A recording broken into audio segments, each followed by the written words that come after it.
E aí os modelos de introdução, aqui, né? Os modelos, os tipos de introdução. Então, aqui nós vamos falar do seguinte, tá? Então, dos nossos tipos de introdução. O primeiro modelo, né? O menor, o tema aqui escolhido, o menor abandonado no Brasil. Então, nós vimos como eu poderia introduzir esse tema. Chegamos a ver alguns modelos de introdução. O primeiro modelo é introdução por perguntas. Quer dizer, você faz a introdução em formato de perguntas. Só que precisa tomar um cuidado. Essas perguntas têm que ser respondidas ao longo do texto. Não é só você lançar as perguntas porque elas têm um efeito retórico. Que elas são, olha, impressiona, né? É interessante falar por meio de pergunta. O uso de perguntas é uma estratégia retórica. Né? As pessoas que aprendem a falar em público, inclusive nos cursos de oratória, se ensina isso. Como um orador pode usar de perguntas para fazer a assistência raciocinar ou aderir à sua fala. Só que nós temos, no caso da oratória, a pergunta retórica, que é a pergunta que não espera resposta. Então, o que vai ser a pergunta retórica? Então, a pergunta retórica é aquela pergunta que não exige resposta. Mas no nosso caso, não. Né? Então, no caso do texto escrito, se eu lanço perguntas, essas perguntas têm que ser respondidas. Então, e aí nós tínhamos para esse tema do menor, duas perguntas mais ou menos de mesmo teor. É possível imaginar o Brasil como um país desenvolvido e com justiça social enquanto existir tanta violência? No caso, violência contra o menor. Diante da aparente ausência de perspectivas para a criança, até que ponto podemos falar em futuro do Brasil? Então, vimos isso aí ontem, né? A outra, alusão histórica. Essa é a mais fácil. Essa é a técnica de introdução mais fácil que existe. E é uma técnica muito boa, muito eficiente. Por quê? A alusão histórica vai mostrar que você tem repertório. E isso é avaliado. Então, vai contextualizar o tema e vai mostrar repertório. Aqui, esse exemplo, o candidato fez alusão às guerras de Canudos e aos massacres do Arraial de Canudos e do Quilombo dos Palmares, falou da Candelária, que é no Rio de Janeiro, e dos menores abandonados na Praça da Sé. Fez aí uma interligação entre essas coisas. Isso aqui é um indício de autoria. Por quê? É algo próprio. Quer dizer, embora sejam referências que todo mundo conhece, mas a questão, você não tem que inventar a roda. Você não precisa descobrir algo novo. O que você precisa é articular as informações de uma maneira muito especial. Então você não vai, o corretor do Enem não espera que você descubra a roda, de forma alguma, né? Agora, quem é que vai, no senso comum, mobilizar essas referências? Então você tem essa chance de fazer uma coisa autoral, quer dizer, uma coisa diferente do senso comum, né? A comparação, o confronto entre dois elementos, por definição, em que você conceitua o seu objeto de discussão. Então, se você tivesse que fazer uma redação, por exemplo, sobre o benefício da prática de atividade física, inclusive para o professor Pedro, que está gordo, né? Você poderia, por exemplo, começar definindo o que é sedentarismo. Seria uma boa técnica, definir o que é sedentarismo, né? Então, é uma técnica boa de definição ou conceituação, né? Foi onde nós paramos ontem. Tá? Nós paramos aqui. O quinto modelo de introdução é a introdução por contestação. Contestação. Você tem que ter repertório para fazer isso. Mas é um ótimo modelo. Você tem que ter um bom raciocínio. Não é ser rebelde sem causa. O que significa contestação? Você discorda de algo que é mais ou menos consensual. Vou dar aqui um exemplo para vocês, tá? Existe uma frase corrente no Brasil, e acredito que todos vocês já ouviram alguém falar, né? Pode ser o Davi, né?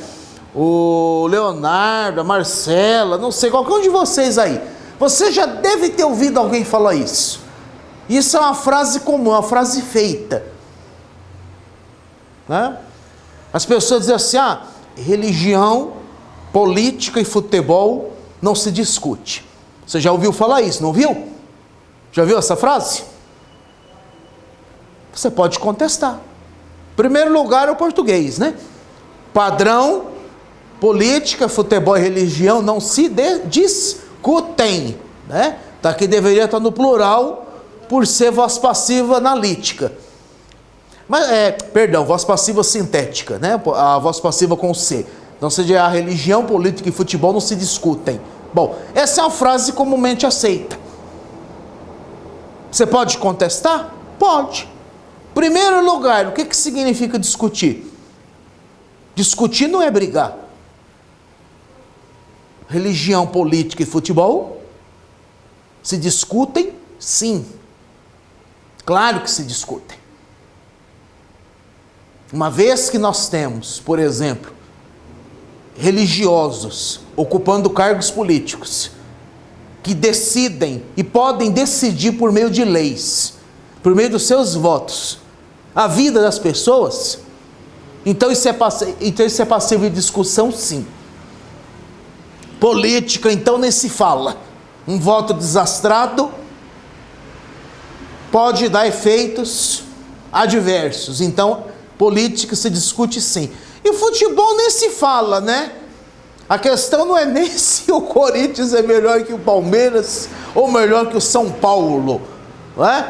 Naquele momento, se o time está jogando bem, se não está jogando mal, se você está torcendo por ele, se o seu time ficou de fora, para qual você vai torcer na continuação do campeonato. Então as pessoas discutem essas coisas, sim.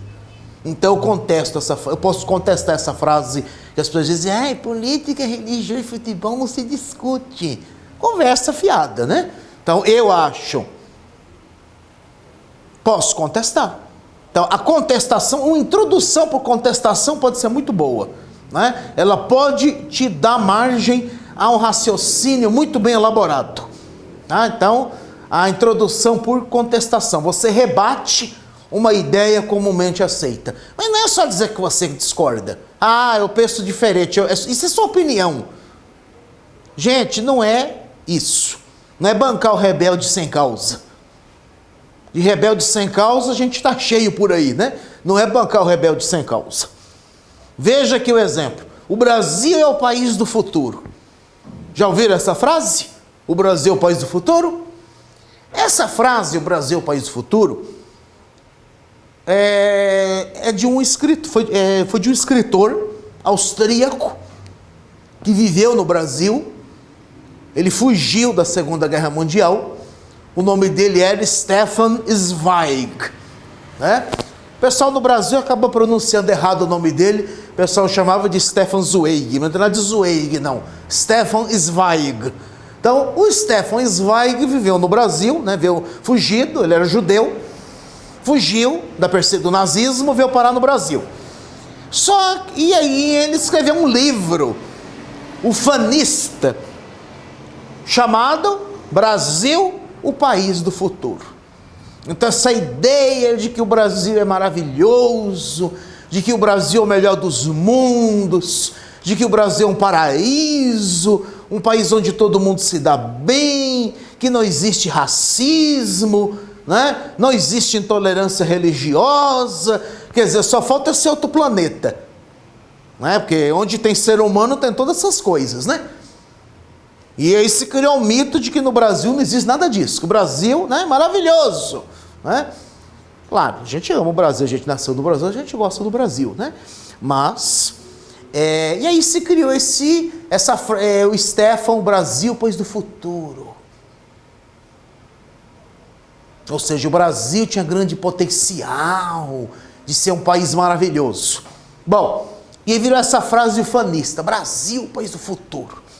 E aí o que a pessoa fez aqui? Pegou essa frase, ele não faz referência ao Stefan Zweig, quer dizer, que ele nem cita, né? Quer dizer, não sabemos se o candidato conhecia a origem da frase ou não. Mas por ser uma frase comum, ele se lembrou dela na hora da redação, e ela tinha a ver com o tema, já que falava em menor abandonado, Brasil, país do futuro, quer dizer, com menores abandonados em cada esquina, principalmente nas grandes cidades, nas metrópoles. Bom, país do futuro, peronomútil, né? E aí aqui, ó, veja a introdução, leia comigo aqui. O Brasil é o país do futuro. A criança é o futuro do país. Ora, se a criança no Brasil passa fome, é submetida às mais diversas formas de violência física, não tem escola, nem saúde, como pode ser esse o país do futuro? Ou será que a criança não é o futuro do país? Olha que introdução porreta, né? Como o pessoal fala em alguns lugares da Bahia. Isso aqui é uma paulada, né? Mas é um ótimo exemplo aqui, que introdução, né? Olha que raciocínio bem desenvolvido.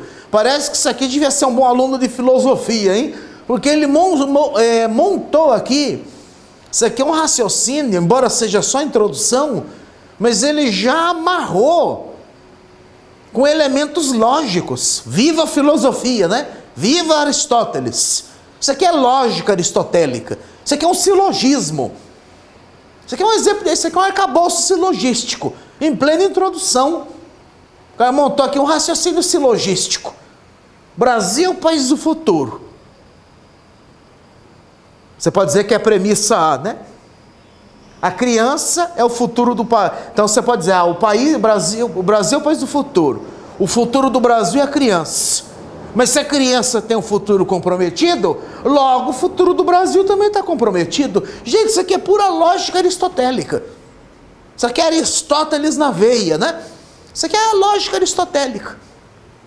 Né? Silogismo quer dizer premissa A, B e o silogismo, né? Do tipo assim, que vocês já aprenderam na escola, né? Todo homem é mortal. Pedro é homem, logo Pedro é mortal. Pronto, é isso aí. Foi o que ele fez aqui. Nota 10 para ele, né? Isso aqui é uma super introdução. Brasil é o país do futuro. Ele contestou. A criança é o futuro do Brasil. E não é nem extraordinário, né? Então, olha o que eu estou falando de autoria, né? Que eu tenho batido muito nessa tecla desde segunda-feira. Quando a gente fala em autoria, quer dizer, você tem que inventar a roda? Não. Eu espero que o Davi seja um novo Aristóteles? Não, não espero. Não vou exigir isso do Davi. Ninguém espera isso, não é? O que acontece? Você tem que informar as coisas comuns aqui. A frase do Stefan Zweig, o Brasil é o país do futuro. A criança é o futuro, lógico, né? Futuro não sou eu que tenho mais de 40 anos. O futuro é quem está nascendo agora. Então o que vai ser das crianças que estão nascendo agora? O que vai ser deles? É a nova geração que é o futuro. Eu que estou aqui no meio do caminho, né? Que talvez já tenha passado da metade da vida. Bom, se eu vou fazer 44, né? Para eu estar na metade da vida, eu teria que viver 88, né? Espero não viver tanto. Não gostaria, sinceramente, de viver tanto. Então, já passei da metade. Então, cabe a mim e as pessoas da minha geração, né? Ajudar a preparar o caminho para quem está chegando. Então, é o futuro. Eu tenho que pensar no futuro. Ou seja, quem já está aqui tem que pensar no futuro. Mas é o que ele diz. Mas a criança, você tem no Brasil muitas crianças passando fome. Você tem crianças que não têm acesso a uma educação decente. Você tem crianças que não têm acesso à saúde mais elementar, a uma boa rede de saúde pública. Você tem criança morando na rua. Você tem moradores em situação de rua, não são só adultos. Você tem crianças aí morando na rua. Então, o que ele está dizendo? Que isso é uma violência, não só física, né? Mas há diversas formas de violência física, mas não só. Tem isso, não tem escola, tem saúde. Como pode ser esse futuro? Ele está contestando, ó. Então, como pode ser esse o país do futuro? Ele está contestando. Que é o caso por isso aqui, veja só, para você não dizer, mas essa pessoa está falando mal do Brasil. Não, isso aqui, se você trocar o Brasil, pode servir para outros países também. Embora a frase, o país do futuro, é referido ao Brasil. Mas você pode pegar isso aqui também e aplicar a outros países, fazer outras operações. Se você fosse falar, sei lá, dos Estados Unidos. Né? Estados Unidos, ó, modelo de progresso. Ó, né? Tem gente que baba pelos Estados Unidos. Tem gente que acha que os Estados Unidos é a maior maravilha do planeta. Milhares de pessoas moram na rua nos Estados Unidos. Pessoas que moram em trailer.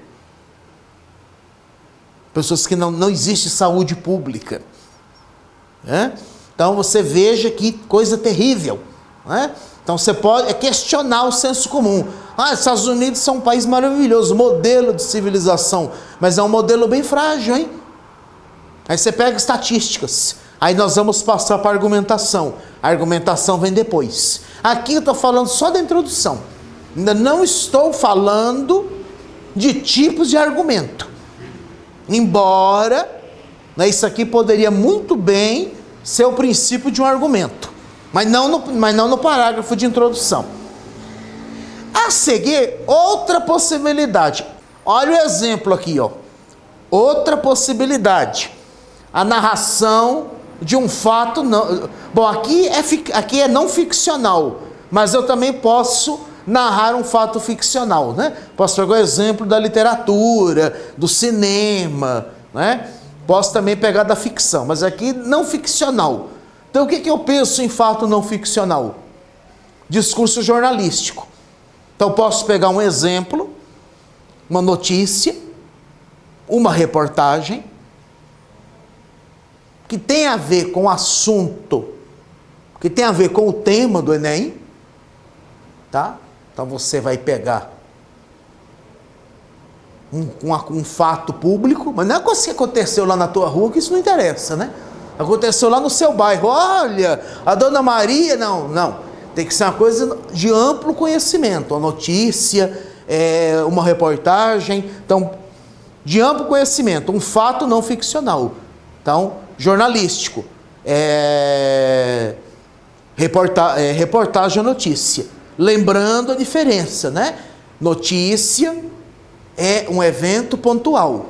Então, por exemplo, hoje eu vi de manhã que morreu de Covid-19 o prefeito eleito de Goiânia. Maguito Vilela morreu de Covid-19. Isso é notícia. Essa semana também morreu um jornalista da TV, de uma afiliada da Globo, em Minas Gerais, também de Covid. Né? Então, se isso couber no seu tema, se couber no seu assunto, você pode citar exemplos desse tipo. Então você pode ir agora aqui, ó, referência, acontecimento verídico, notícia, reportagem, episódio da política, descoberta da ciência, né? De amplo conhecimento e verificável. Isso aqui é uma maneira de você introduzir a sua dissertação. Exemplo aqui. Sentar numa frigideira com óleo quente. Olha que coisa horrível, hein? Já criou impacto.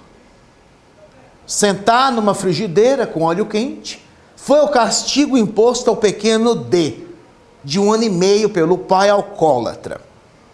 Temendo ser preso, ele levou a criança a um hospital uma semana depois. A mulher, também vítima de espancamentos, o denunciou à polícia. O agressor fugiu. Introdução. Né? Casos como esse, não terminou ainda, casos como esse só alimentam a discussão sobre o problema do menor brasileiro. E aqui entraria de sola a tese. Né? Aqui ainda não tem a tese, só fez a apresentação do tema. Essa aqui é uma maneira. Poderia, paralelamente, também citar exemplos exemplo da ficção, que caberiam ao assunto. Dados estatísticos. Isso não só pode ser uma boa introdução, como também você pode usar como argumento. Falaremos disso depois. Números. É claro que às vezes há pessoas que têm desconfiança com os números, porque os números podem ser usados para manipulação. Você pode manipular alguém com números. Claro, né? Mas não é você, né? As pessoas podem ser manipuladas com números. A estatística pode ser usada para manipular as pessoas. Mas o que acontece aqui? Números, a citação de números, pode ser uma boa maneira de você começar um texto. Se esses números estiverem nos textos motivadores, você pode usar. O que só é claro, você não vai copiar aquele trecho do texto ao pé da letra, mas você pode usar informação, você pode falar aquilo com suas próprias palavras. Tá? Então, dados estatísticos, a referência a dados numéricos, né? Oficiais, amplamente divulgados e de fácil verificação. Onde que eu vou achar números assim? Já falei em aula, né? Falo sempre em aula, sou até repetitivo. Mas onde eu acho boas informações? Onde eu posso encontrar informações assim confiáveis? Posso encontrar no site da ONU, Nações Unidas, acho que é naçõesunidas.org. Você tem o site automaticamente já traduz em português. Você tem a versão em português do site. E no Brasil você tem os sites do IBGE, o Instituto Brasileiro de Geografia e Estatística, e o site do IPEA, que é o Instituto de Pesquisas Econômicas e Aplicadas. Números. Tem gente que acha números chatos. De jeito nenhum. Nós aprendemos muito com os números. Os números nos ensinam muito. Vivam os números. Então, não se furte de usar números se você tiver. Né? Isso vai dar peso ao que você está falando. Mostra repertório, mostra conhecimento de causa, né? Que você não tirou os dados do fundo, não tirou da cartola. De onde você tirou, né? Quer dizer, você não fez raciocínio mirabolante, você não espalhou notícia, fake news, né? Não espalhou boato, é verdade. Então, números. Então aqui nós temos um exemplo, né? De dados estatísticos. Tá? Aqui. Segundo a ONU, então aí, ó, nosso candidato cita da ONU. Segundo a ONU, 40 mil crianças morreram hoje no mundo vítimas de doenças comuns combinadas com a desnutrição. Para cada criança que morreu hoje, muitas outras vivem com a saúde debilitada. Entre os sobreviventes, metade nunca colocará os pés em uma sala de aula. Isso não é uma catástrofe futura. Isso aconteceu ontem, está acontecendo hoje e irá acontecer amanhã, exceto se o mundo e nosso país, claro, decidir proteger nossas crianças. Olha que interessante, ó. Introdução. Dados estatísticos. Segundo a ONU, 40 mil crianças morreram hoje no mundo. Tá? Provavelmente essa informação devia estar num dos textos motivadores.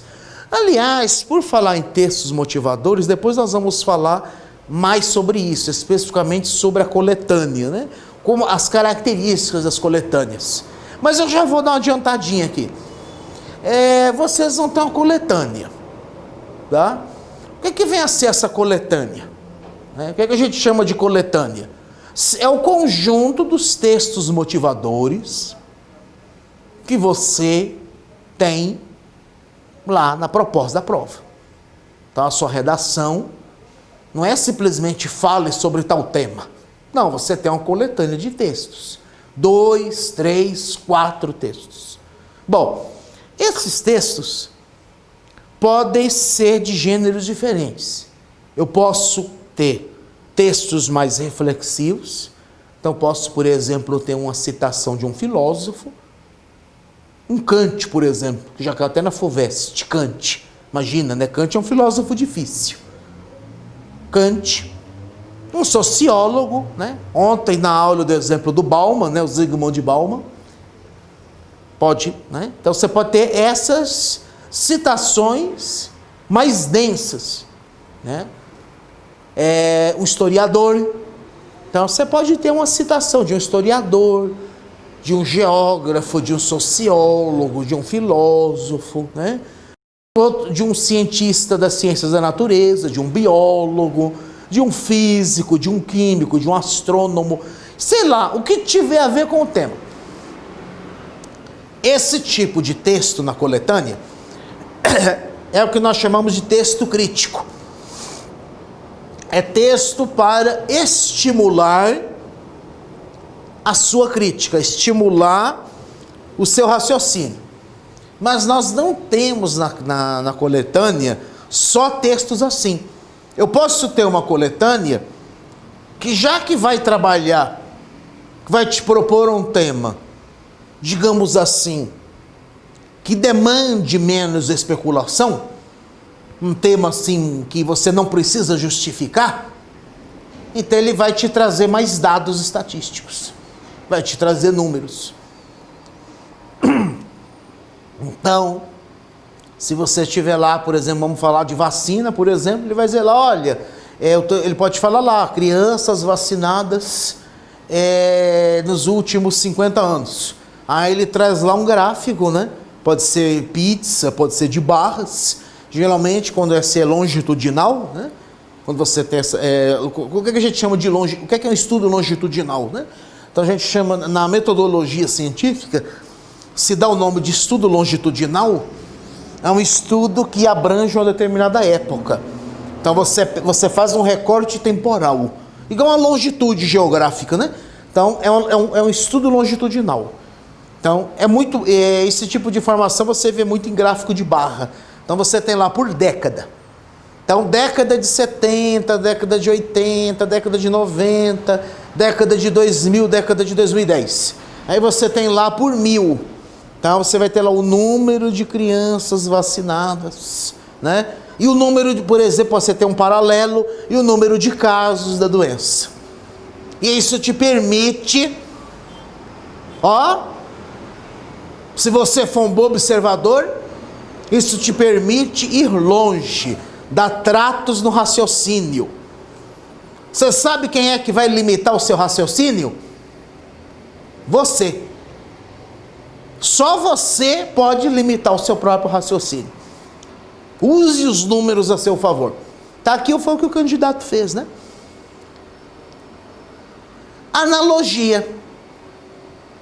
Volta, né? Que o Davi tinha perguntado. Você pode fazer uma introdução por analogia, né? Você pode comparar, por exemplo, lá uma situação da ficção com a situação da realidade. Duas coisas da realidade. Então, o que é a analogia? A analogia é uma espécie de comparação. Só que é um raciocínio um pouco mais sofisticado. Porque na comparação pura e simples, que nós já vimos, você compara, por exemplo, uma situação do Brasil com outro país naquela mesma área. Índice de segurança, índice de educação, sei lá, população prisional, carcerária. Você faz comparações. Analogia não é isso. Analogia é um tipo de raciocínio mais elaborado. Mas isso não impede que você o faça, né? Então, o que é analogia? Uma relação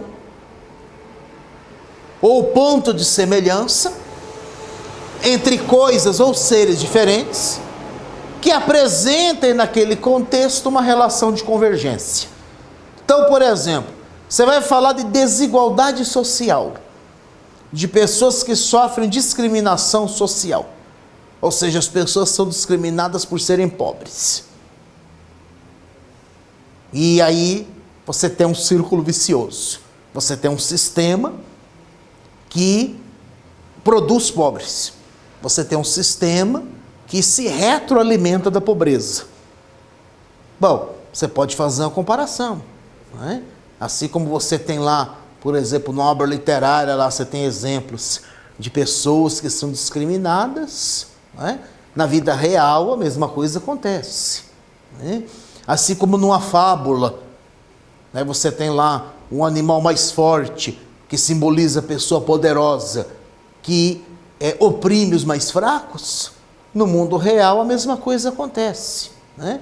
Então, assim como você tem o lobo lá das fábulas, não estou falando de conto de fada, estou falando de fábula, né? Nas fábulas, você sabe que os animais são antropomórficos, né? Então, os animais das fábulas representam os seres humanos. Não são animais ali, né? Então, não interessa o lobo ali, o canídeo, né? Não interessa a ovelha, não interessa o leão, o tigre, sei lá, que animal que for, o macaco. Interessa o tipo, o ser humano típico que ele representa.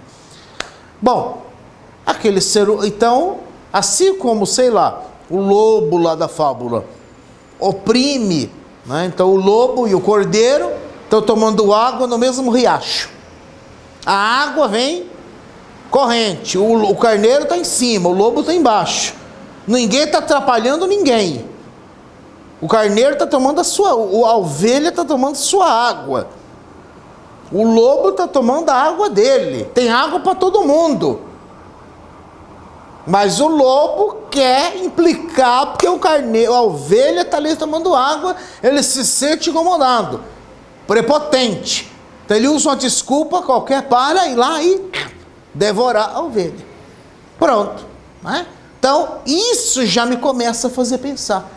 Quantas situações na sociedade humana, quantos lobos existem no mundo? Não os lobos animais, né? Mas as pessoas que são ferozes iguais a lobos, né? Quantas pessoas poderosas, né, usam o seu poder para oprimir os mais frágeis, né? Então, você pega lá, tem água para todo mundo, né? Mas ele quer ter só para ele, né? Então, você começa a pensar o que isso poderia, em que sentido você poderia aplicar isso na vida da sociedade. Isso é analogia, tá? Exemplo aqui, uma introdução do nosso tema sobre o menor. O que garante beleza e vitalidade a qualquer flor não é propriamente sua espécie, mas a forma como é tratada ao longo de seu desenvolvimento. O cara quer me metido a filósofo, né? Mas não está errado não, né? Então o que é que ele diz? Que a beleza e a vitalidade da flor não são características de uma espécie. Quer dizer, não é que uma espécie é destinada a viver mais que a outra. Interessante o que ele está dizendo. Mas a forma como ela é tratada no desenvolvimento. Pronto, você já vê onde ele está querendo chegar. Algumas em ambiente selvagem, natural, adquirem vício extraordinário pela ação contínua de adubos, presença de água e temperatura adequada. Outras, mesma estufa, quando não observadas as necessidades básicas, não atingem o mesmo esplendor. Assim podemos pensar também a respeito de nosso menor brasileiro. Aquele perdeu força no final, né? Não está aqui uma introdução 100%, né? Como diria o pessoal da minha geração, não é uma Brastemp. Mas começou bem, né? Eu, particularmente, acho que ele poderia, esse finalzinho aqui, poderia ganhar um tratamento melhor. Mas o princípio, a analogia que a pessoa fez aqui, não está errada. A pessoa construiu uma boa analogia aqui. O raciocínio está bem construído. Não está errado, não. Está um bom raciocínio aqui. Vamos dar continuidade. Citação literária ou cinematográfica. Veja aí, né? Você pode fazer referência ao universo da literatura, do cinema, dos seriados. Olha você que vê Netflix. Ou Amazon Prime, não sei. Eu tenho os dois, mas eu prefiro Netflix. Apesar que eu vejo pouco de qualquer jeito, né? Porque trabalha muito, não tem tempo para ficar vendo televisão. Mas em todo caso, ó, você conhece, já assisti minhas séries, claro, né? Já fiz maratonas, normal, né? Pode não parecer, mas eu sou uma pessoa normal. Então, ó, você faz referência a esses universos da literatura, do cinema, de seriados, de história em quadrinhos, né? De repente, nosso amigo Leonardo Schultz, que está aqui me assistindo e ainda não dormiu, de repente, Leonardo Schultz gosta de anime. Não sei se o Schultz gosta de anime, tá? Estou só dando um exemplo.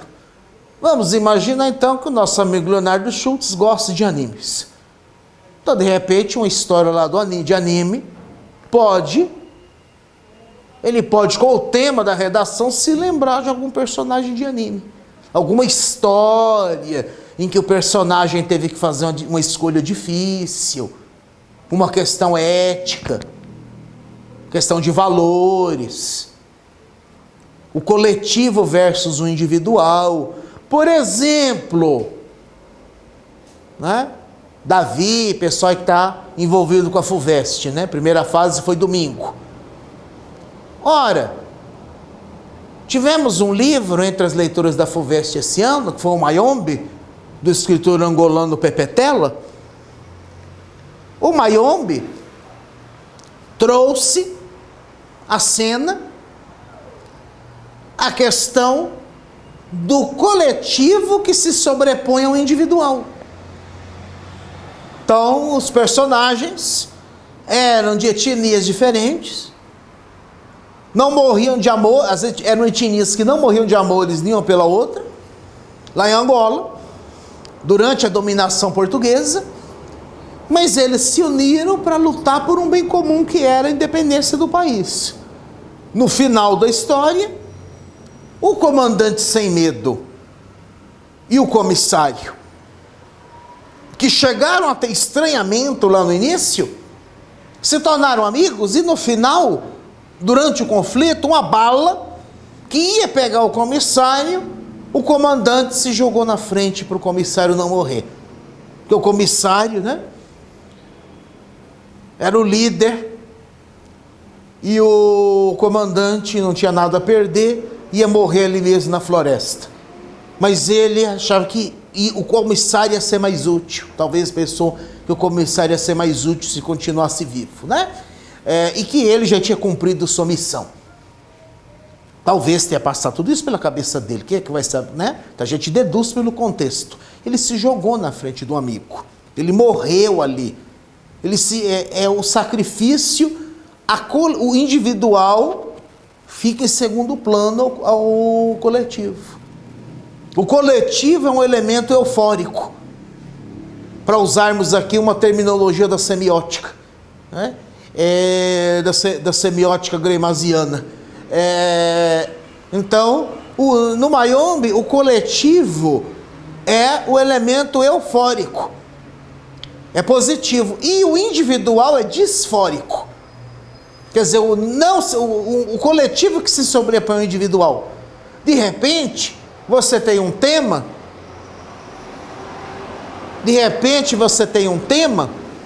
da redação que pode te fazer refletir sobre esse aspecto, que o individual se sobrepõe ao coletivo, mas que deveria ser o contrário numa sociedade civilizada, que o coletivo deve se sobrepor ao individual.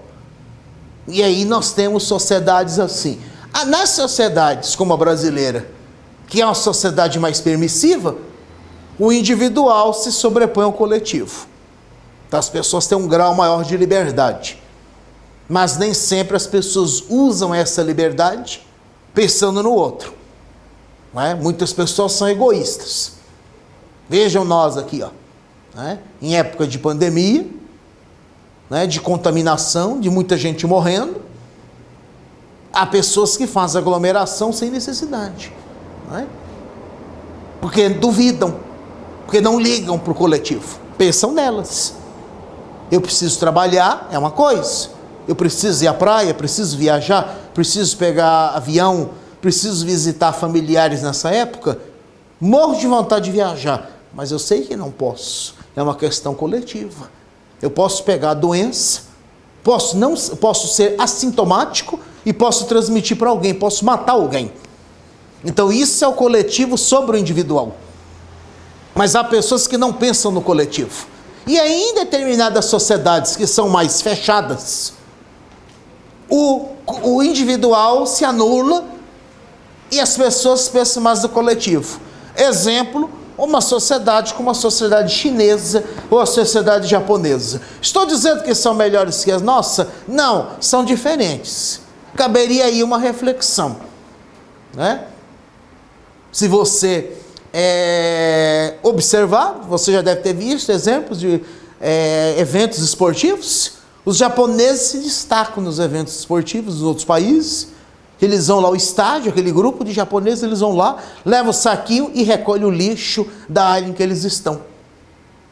Eles limpam o lugar onde estão.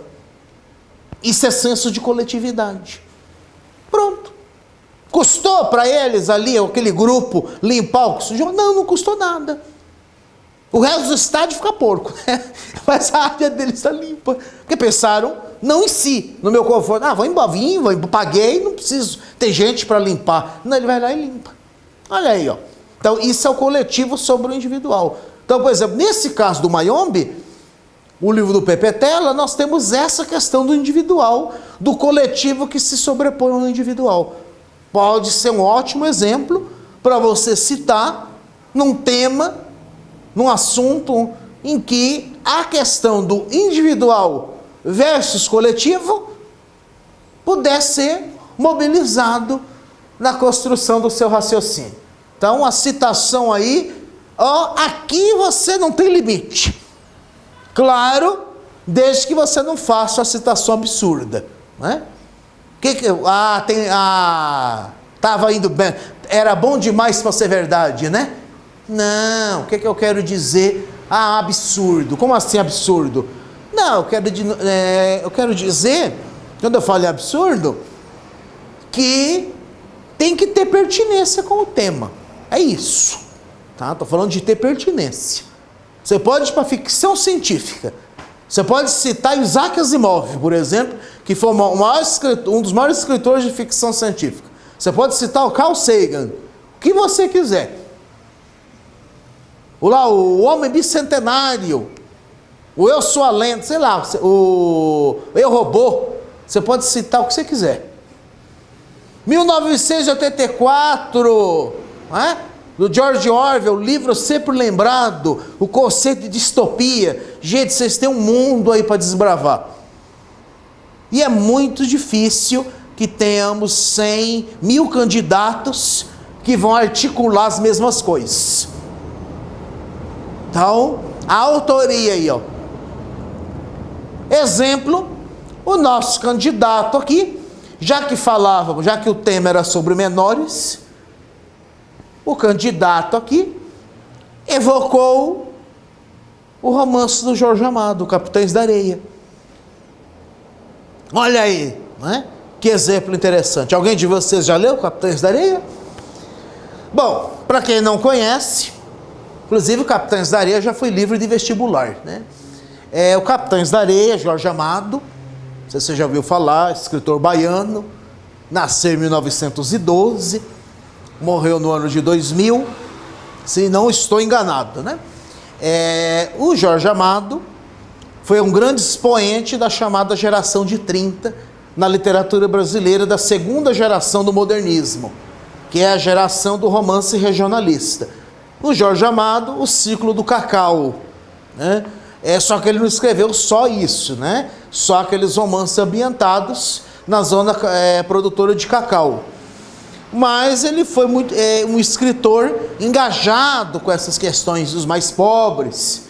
E é um livro dele chamado Capitães da Areia, também da década de 30, em que os protagonistas são um grupo de meninos que moram na rua. de meninos órfãos. Eles moram num trapiche. O que é um trapiche? Trapiche é uma espécie de barracão de madeira, né? Então eles moram lá em Salvador. E eles sobrevivem de praticar pequenos furtos, né? Então são os meninos aí, né? Liderados pelo Pedro Bala, né? E tem os outros personagens. Um menino chamado Sem Pernas, né? O nome já é meio autoexplicativo. E tem lá vários personagens. E aí eles são meninos de rua. São órfãos. São meninos abandonados. A história gira em torno deles. E aí, por exemplo, a pessoa, ao fazer essa redação, se lembrou do Capitães da Areia. Olha que legal. E fez essa introdução aqui que é muito boa. Leia comigo. No romance Capitães da Areia, ganha destaque a reação da sociedade baiana como um todo diante dos meninos de rua, moradores do trapiche abandonado. Para quem lê o livro, o Capitães da Areia começa, antes da narrativa ter seu início propriamente dito, o livro começa com a reprodução de notícias de jornal falando da atuação dos meninos. Delinquentes, pequenos bandidos, marginais. Tá aquela voz da sociedade, né, contra a sociedade contrária à ação delituosa, né, de um grupo de meninos que viviam de praticar delitos, né? É um assunto espinhoso esse aqui. No entanto, assim como no livro do Jorge Amado, muito se negligencia no que tange ao problema da infância, quando este é visto somente como um fardo.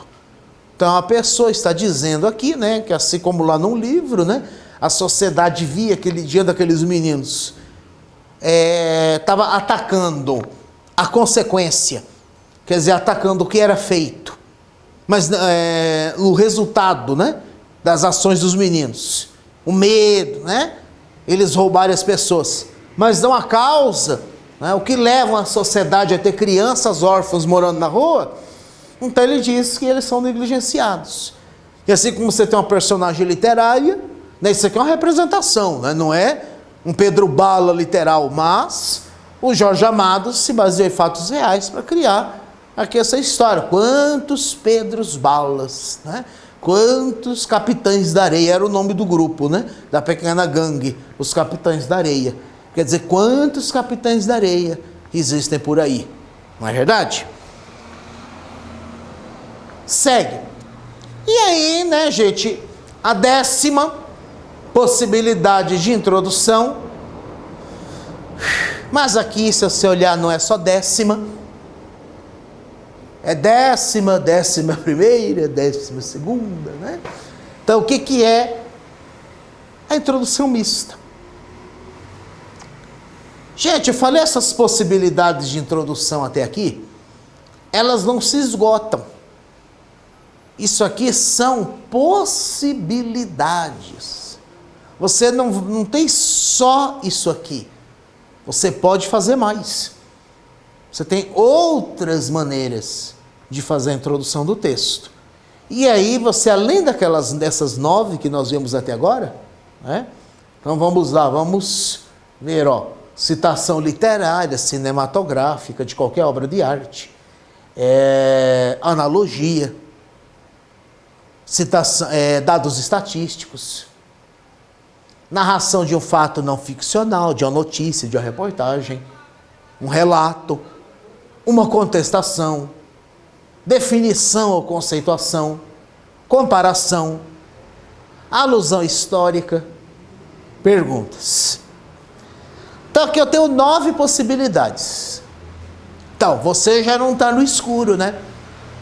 Então você está vendo que domingo, quando você for fazer a sua redação, ou em outros domingos, né, em que você fizer suas próximas redações, você terá aqui pelo menos 9 possibilidades de fazer a introdução da sua redação.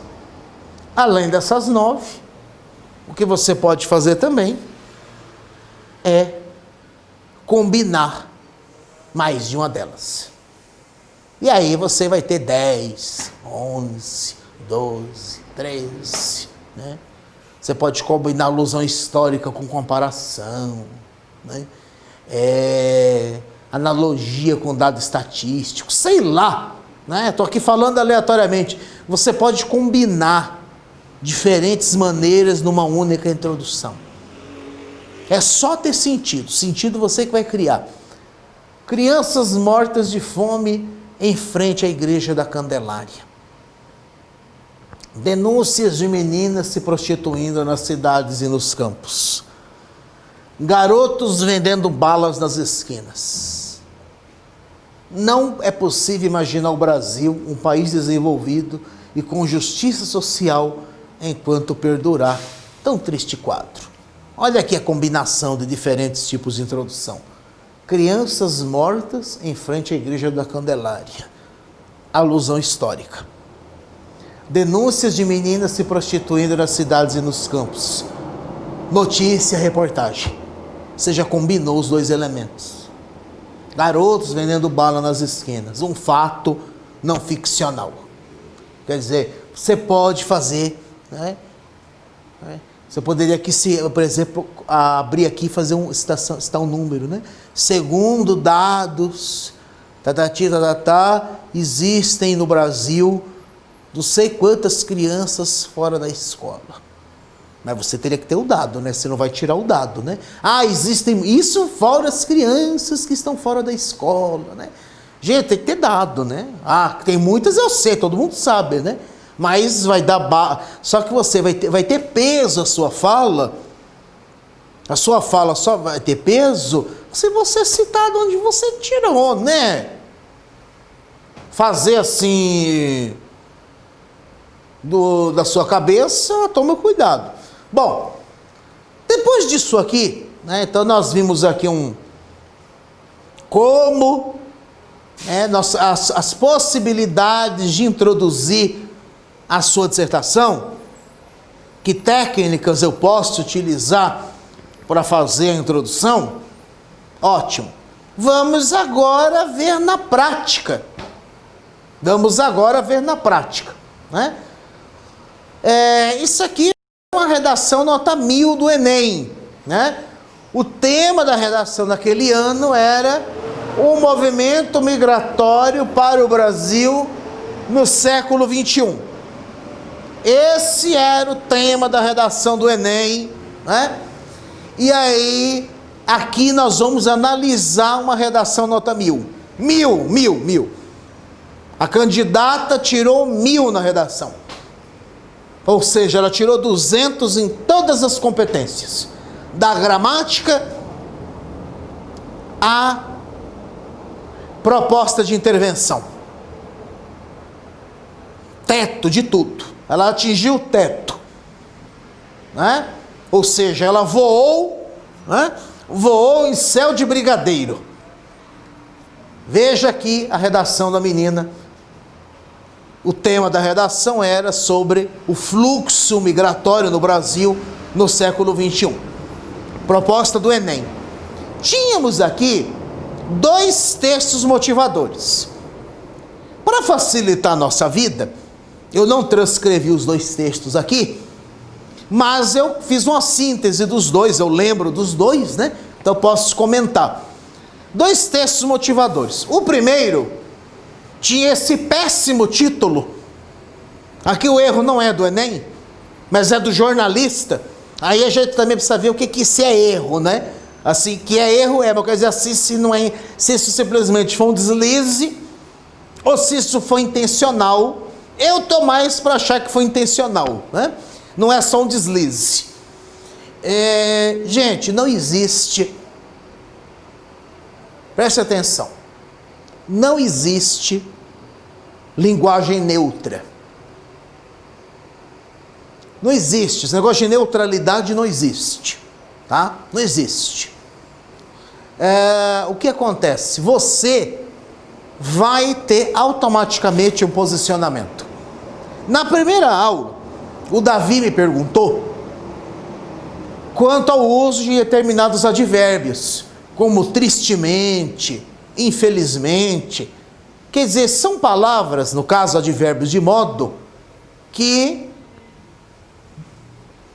introduzem um posicionamento. Então, certas palavras, as palavras não são neutras, elas têm uma carga de sentido. Então você demonstra uma visão de mundo. E aí o jornalista me coloca como título, bom, o Enem escolheu, né? Aqui não estou criticando o Enem, então assim, não sabemos até que ponto quem elaborou a redação do Enem daquele ano fez isso de propósito, ou se não percebeu, né, essa coisa pejorativa no título, porque o que interessa aí não é o título, é o texto como um todo, né? Eu que coloquei aqui só o título. Título: Acre sofre com invasão de imigrantes do Haiti. Então o texto falava sobre os imigrantes haitianos que entravam no Brasil fugidos do terremoto, né? O Haiti foi assolado por um grave terremoto, morreu gente pra caramba, acabou com o país. Muitos haitianos, sem opção, saíram do Haiti, muitos vieram parar no Brasil. E aí muitos entravam ilegalmente no Brasil, pela floresta amazônica, via estado do Acre, a fronteira com a Bolívia. Entrar pela fronteira da Bolívia, entrava ilegalmente no Brasil pelo Acre. Gente, olha que título desastroso, né? Olha que droga, isso aqui foi notícia. Olha que droga de notícia, olha que título horroroso, mal redigido. Olha que não vou dizer a palavra que me veio à boca agora. Olha que título horroroso. Acre sofre com invasão de imigrantes do Haiti. Então nós temos aqui duas palavras muito mal escolhidas. Primeiro, o sofrer, né? Quer dizer, o Acre sofre. Quer dizer, você tem seu semelhante, você tem outro ser humano igual a você, só que de um país mais pobre, assolado por um terremoto, acabou com tudo, pessoas morando dentro de container, debaixo de um sol escaldante, muitas dessas pessoas sem trabalho, sem perspectiva, sem nada, queriam tentar sorte no Brasil, porque o Brasil está passando por uma fase econômica muito boa. Assim como o brasileiro já tinha feito, assim como muitos brasileiros no passado procuraram outros países, e assim como o Brasil também acolheu imigrantes europeus durante na época da Segunda Guerra Mundial. Muita gente fugiu para o Brasil e ninguém dizia que o Brasil sofria com a invasão de europeus. Ninguém dizia que o Brasil sofre com invasão de poloneses, com invasão de ucranianos, com invasão de italianos, com invasão de alemães. Então isso aqui é um título péssimo. Aliás, um exemplo assim de jornalismo de esgoto. Mas foi o texto que a equipe do Enem naquele ano escolheu para a prova, né? Apesar dessa porcaria de título, desse título porco aqui, né, esse jornalismo de esgoto, o que você tem aqui? O texto traz a informação de que muitos haitianos estavam entrando ilegalmente no Brasil pelo Acre. E aí é claro, né, muitos não ficaram no Acre, alguns até ficaram por lá, mas muitos vieram para cidades como São Paulo ou outras cidades maiores, principalmente para tentar ganhar vida com comércio, né? Prestação de serviços, enfim, para tentar sobreviver, como acontece. Os movimentos migratórios, é só você estudar um pouco de história, né? É só estudar um pouco de história que você sabe que movimentos imigratórios sempre existiram, né? Tanto de pessoas que vieram para o Brasil, fugidos de guerras, em busca de uma vida nova, ou brasileiros que saíram do Brasil para tentar a vida em outros países. Esse tipo de movimentação é muito comum, né? Bom, se não fosse essa praga da xenofobia, do preconceito racial, do preconceito de classe social, né? Essa coisa das pessoas quererem construir muros, né? Isso não seria, às vezes, tão violento. Bom, então o texto motivador 1, né? Essa droga desse título, falava disso. O segundo texto tinha como título Trilha da Costura. Esse texto falava dos imigrantes bolivianos em São Paulo. No Brasil, né? Não necessariamente em São Paulo, mas eles se estabeleceram principalmente aqui. Então o Brasil recebeu levas migratórias no começo do século XXI de principalmente imigrantes haitianos, não só do Haiti nem da Bolívia. Vieram de outros países, vieram da África, vieram de vários lugares. Aqui no caso, a Bolívia na época passou por uma grave crise econômica e muitos bolivianos vieram tentar a vida em São Paulo, Rio, em grandes cidades. Tentar a sorte. Precisa sobreviver. Se está num lugar, não tem emprego, não tem nada, não tem... O que a pessoa vai fazer? Vai tentar buscar um outro lugar. Por mais difícil que seja, o sonho dela é que não seja pior do que a situação que ela está vivendo. E aí, esse texto, na Trilha da Costura, uma outra reportagem, falava a respeito dos imigrantes bolivianos. Muitos trabalhando na indústria da costura, particularmente na cidade de São Paulo. Muitos sendo até explorados, né, sem direito nenhum, trabalhando clandestinamente, às vezes para pagar dívidas, na costura, em São Paulo. Os dois textos, então, falavam disso.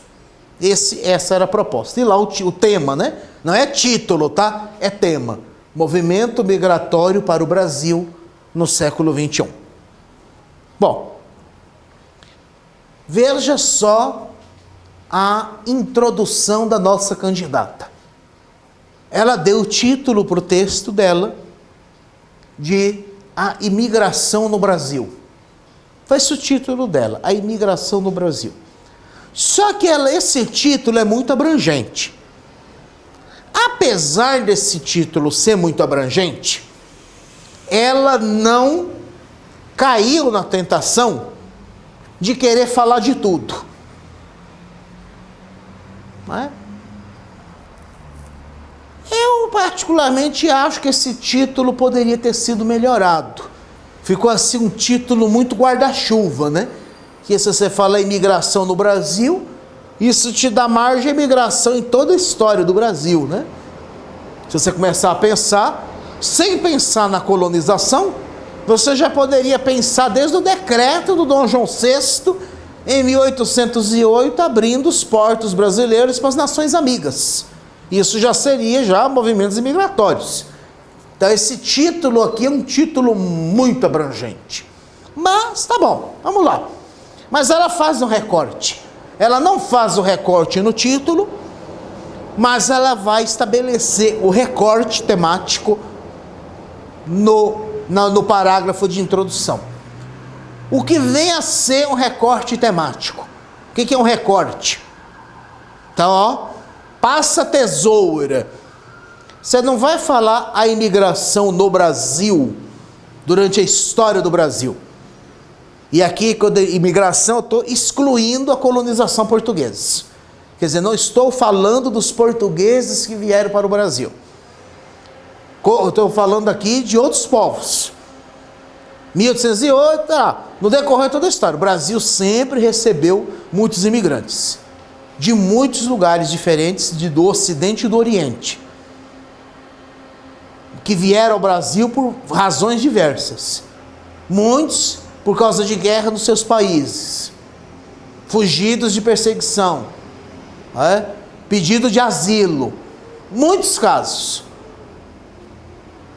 Mas aí ela vai fazer, então você tem que fazer um recorte.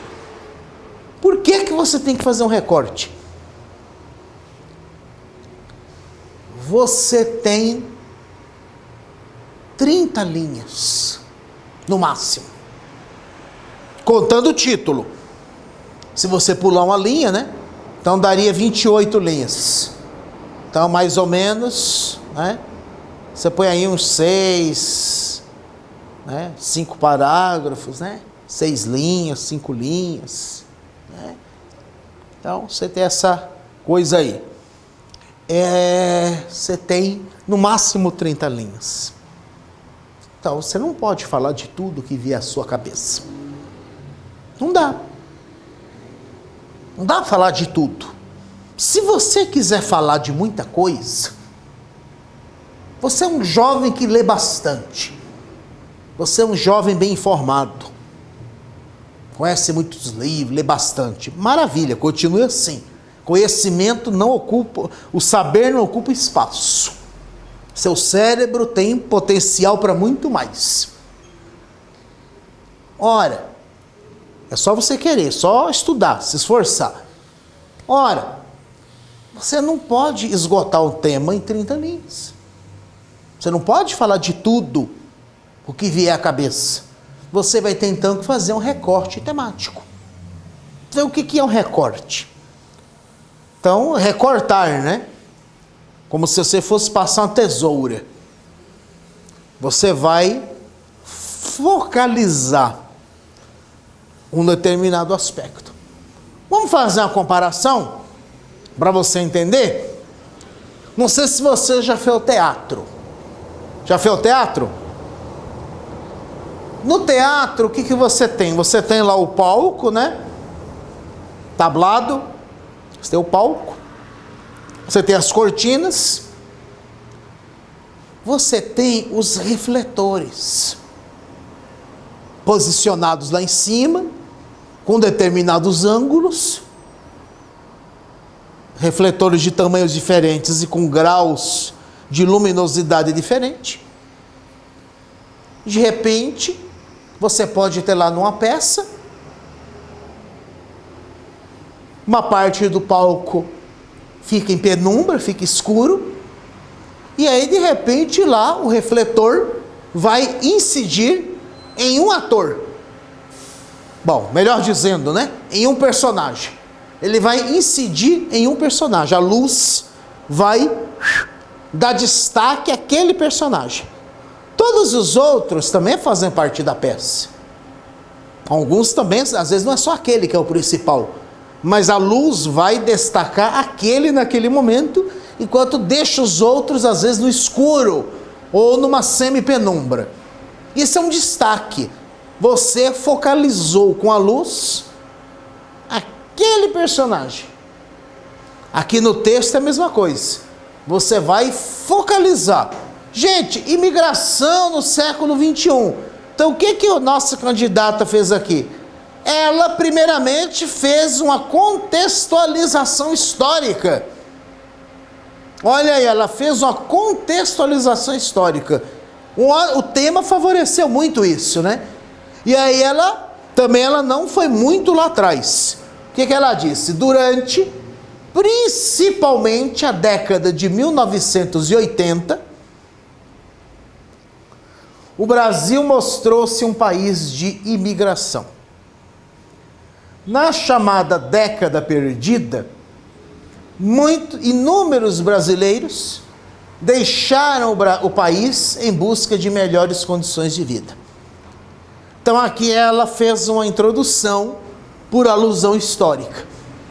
Então ela mencionou o fato de que o Brasil passou por uma grave crise econômica na década de 1980, né? Então o Brasil passou a ser, foi um período de níveis alarmantes de desemprego, inflação muito alta, uma pobreza extrema em algumas cidades.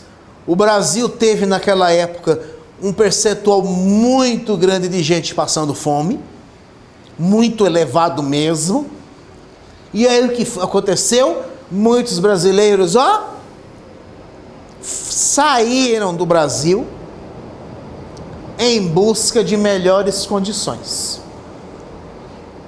A crise econômica foi tão grave nessa década, que essa década é chamada até hoje de a década perdida. O Brasil se atrasou nesses anos, em termos econômicos. O Brasil estagnou.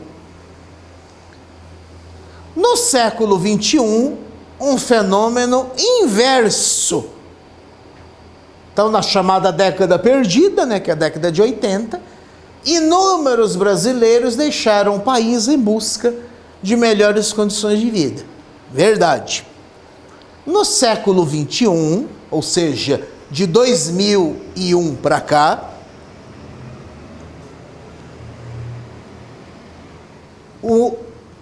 ela diz que aconteceu um fenômeno inverso.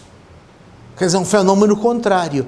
Ou seja, se muita gente deixou o Brasil na década perdida, aqui ela está dizendo que no século XXI aconteceu o inverso.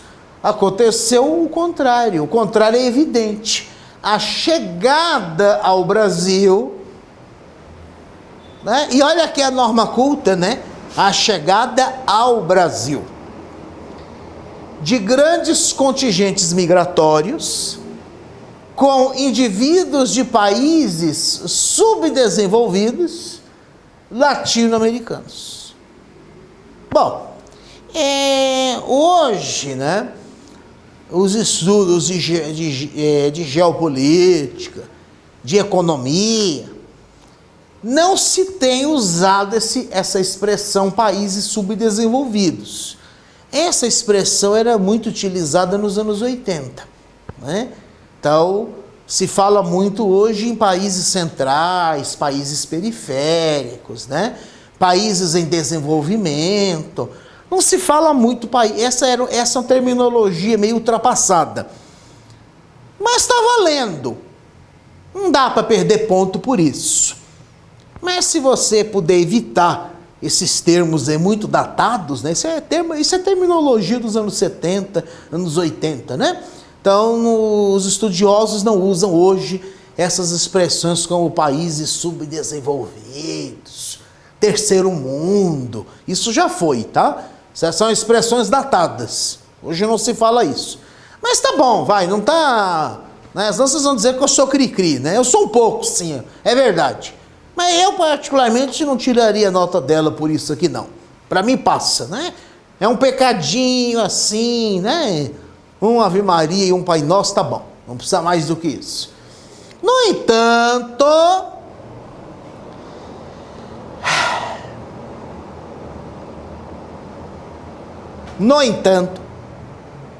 o que é no entanto? O que é no entanto? No entanto, é uma conjunção adversativa. O que é a conjunção adversativa? A conjunção adversativa é a conjunção que você utiliza para introduzir ideia de oposição. Então, olha, nós vamos falar ainda das conjunções aqui no nosso curso, tá? Então, veja aí, Então, ele vai dizer aqui, veja os pontos-chave, Durante a década de 80, aqui ela fez uma ancoragem temporal. Ancorou a informação em termos temporais. Durante a década de 80. Nós chamamos isso, os estudiosos chamam isso de ancoragem enunciativa. Que nome feio, ancoragem enunciativa, Então, o que é ancoragem? Ancoragem de âncora. Então, aqui ela fez uma ancoragem temporal. Durante a década de 80, beleza, o Brasil país de imigração, na chamada década perdida. Então aqui ela fez, né? Então ela retomou aí, o termo anterior, ó, década de 1980. Então aqui ela usou um processo de sinonímia, né? De coesão por sinonímia. Então ela chamou a década de 80 de década perdida. Então aqui isso aqui é um processo de coesão. Ó, tá amarrando. O que é que a coesão faz? Amarra os elementos do texto. Mas o meu texto não pode parar. Eu tenho que trazer coisas novas. Isso se chama informatividade. O meu texto precisa ter um grau de informatividade. O que é informatividade? À medida que eu vou escrevendo, eu tenho que acrescentar informações, dados novos ao meu texto. Exceto na conclusão, onde eu vou amarrar. Mas segue, né? No século XXI, continuação, ó. Isso aqui é progressão temática. 1980, década perdida. No século XXI, então ela já veio para cá, já afunilou o texto, ó. Nova ancoragem temporal, ó. Século XXI. Brasil recebeu uma leva de pessoas, de grandes contingentes imigratórios, sobretudo com indivíduos de países subdesenvolvidos latino-americanos. Bom, aqui ela fez um novo recorte. O recorte do recorte. O que é que ela falou aqui? Ela circunscreveu o seu raciocínio aos imigrantes de origem latino-americana. Por que ela fez isso?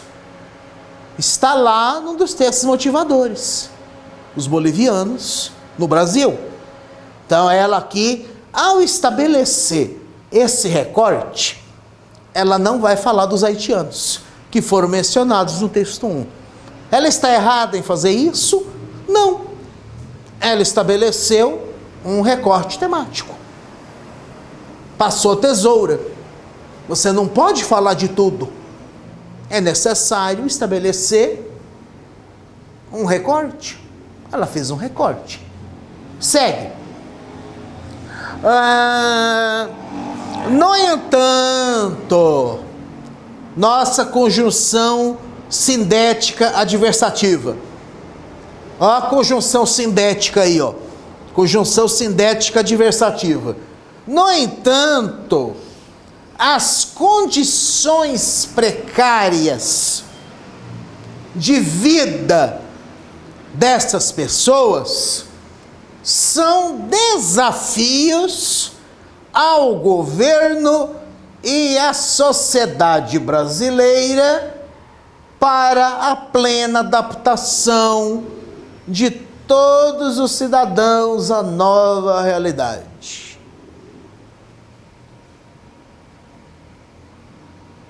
Sabe o que é isso aqui? Isso aqui é a tese. Não é à toa que ela tirou 1000, né? Irretocável até aqui. O texto está irretocável. Veja só. Fez o recorte temático, uma boa introdução, nada mirabolante. Como eu falei para vocês ontem, não é necessário fazer uma coisa difícil, né? Eu tenho assim, eu tenho que ser aí um novo Aristóteles, né? Não é nada disso, né? Mas é argumentar com clareza. Então ela falou tudo isso aqui, o Brasil, tá, olha, no passado muita gente saiu do Brasil, com o passar dos anos o Brasil passou a ter um universo. Quer dizer, subentende-se que o Brasil tenha melhorado economicamente, né? Senão não teria recebido tanta gente. A não ser que fosse assim, né? Não tivesse escolha. O Brasil recebeu contingentes imigratórios, sobretudo de indivíduos, com indivíduos de países subdesenvolvidos latino-americanos. No entanto, porém, contudo, mas, porém, contudo, no entanto, entretanto, conjunção adversativa, ideia de oposição, eu tenho uma coisa contrária a isso. Lindo, paz e amor. O Brasil é o Éden do planeta. O Brasil recebe todo mundo. O Brasil é coração de mãe. O Brasil é o paraíso da terra, né? É o Éden tropical, né? No entanto, esse Éden tem a sua serpente, né? Olha eu aqui fazer também o meu raciocínio, né? Eu também poderia fazer minha argumentação nesse sentido aí, olha lá, hein? Também dava uma boa introdução, né? Só que esse Éden também tem a sua serpente. As condições precárias de vida dessas pessoas são desafios, note a tese, ao governo e à sociedade. Então, a nossa candidata apresenta a tese de que essa imigração no Brasil apresenta um desafio para o governo e para a sociedade brasileira, a fim de promover para a plena adaptação de todos os cidadãos à nova realidade. Ou seja, nem tudo são flores. Brasil, país do futuro, pero não muito, né? Então, nós temos desafios ao governo e à sociedade brasileira para a plena adaptação dessas pessoas. Joia! Beleza! Tá aí uma boa tese, não, Davi? Renan, Priscila, Marcela, Leonardo Schutz, tá aí uma boa tese, vocês não acham? Bom, tá aqui, né? Essa é a minha introdução. Então, a nossa candidata aqui na introdução contextualizou o tema e apresentou uma tese muito consistente, né? Gente, assim, uma tese que se espera de alguém da idade de vocês. Não se está esperando que vocês façam um tratado, não é isso, né? É algo razoável. Então ela disse que não, olha, é bom que as pessoas tenham vindo ao Brasil, que elas não tinham opção, elas eram para o Brasil tentar a sorte. Só que isso vai trazer certos desafios. Essas pessoas no Brasil vivem em condições precárias. Essas condições precárias constituem um desafio para o governo e para a sociedade. Acabou. Então isso aqui é a tese. Bom, o que você vai ter que fazer agora? Você vai ter que provar a sua tese. Você vai ter que provar a tese. E aí você vai mobilizar uma série de raciocínios para provar o seu raciocínio. Você vai mobilizar. Você vai desenvolver um raciocínio para comprovar essa tese. A ascensão do Brasil ao posto de uma das 10 maiores economias do mundo é um importante fator atrativo aos estrangeiros. Bom, então aqui ela está desenvolvendo, né? Já que viu todo aquele contingente migratório, esse contingente migratório veio ao Brasil por quê? Veio parar aqui por quê? Porque eles não foram para a Etiópia? Porque eles não foram para o Sudão? Né? Por que para o Brasil? Bom, o Brasil estava mais perto, também tem isso, né? Mas só por isso? Não, porque tinha outros países por perto também, né? Mas por que o Brasil? O Brasil, na época, estava passando por um bom período econômico.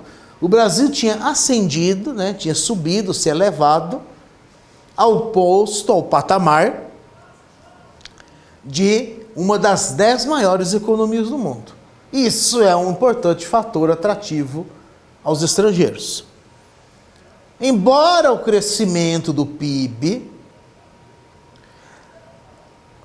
oração concessiva, a oração concessiva introduz um argumento forte, mais forte que a adversativa, embora elas sejam muito próximas.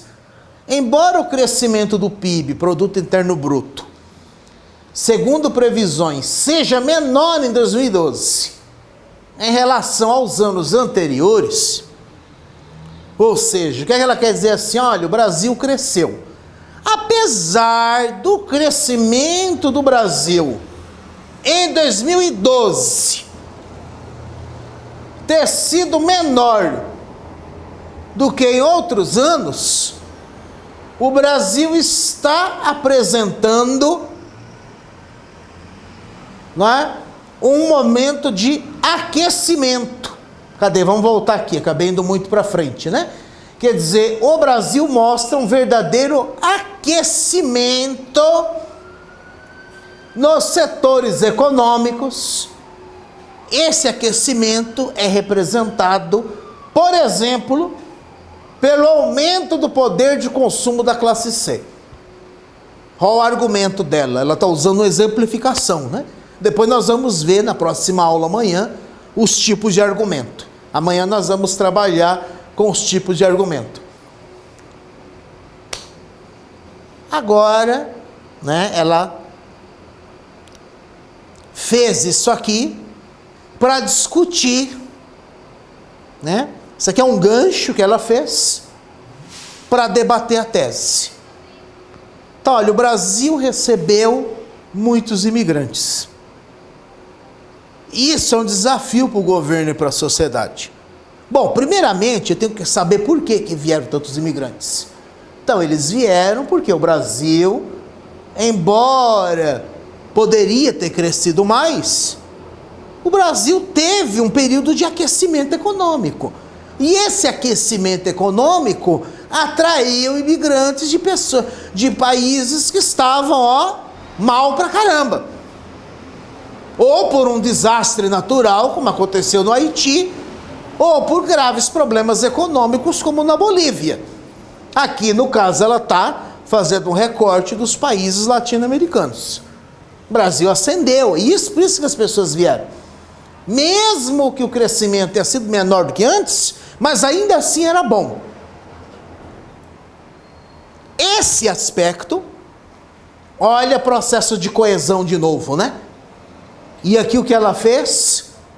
Abriu um novo parágrafo. Por quê ela fez isso? Porque senão o parágrafo ia ficar muito grande. Só isso não.